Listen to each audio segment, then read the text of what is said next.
На этот раз чемпионат, проводимый автодорожным факультетом СВФУ, собрал 23 участника с самых разных отделений университета. К участию допускаются легковые автомобили серийного производства с полным приводом на заднюю ось.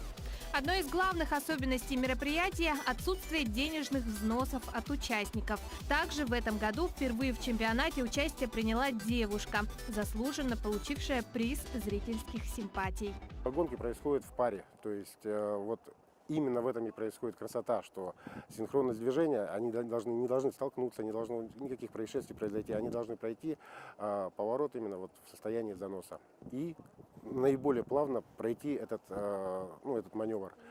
Не сойти, да. Вот в этом году участвовали такие подразделения, как Мединститут, Институт математики, Педагогический институт, Технологический институт.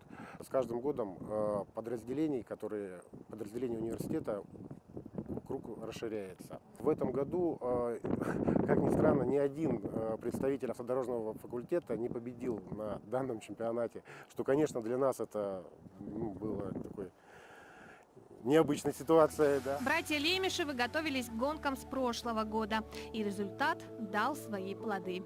Просто увидели соревнования в Якутске, то есть, когда их начали только проводить. Там участвовало много иномарок, и мы тоже мечтали купить что-то подобное и начать участвовать. Но у нас как бы средства не позволяли, потому что мы даже не были совершеннолетними. И купили вот эти машины и поняли, что у них тоже можно конкурировать. В этом году мы поехали оба уже на хорошей резине, нормально подготовили машины. И это дало свои результаты. То есть с первого этапа, на первом этапе я занял 3-е место, на втором этапе 1-е, брат мой 3-е занял на 2-м этапе. И уже потихонечку мы начинаем, можно сказать, поджимать топов якутского зимнего дрифта.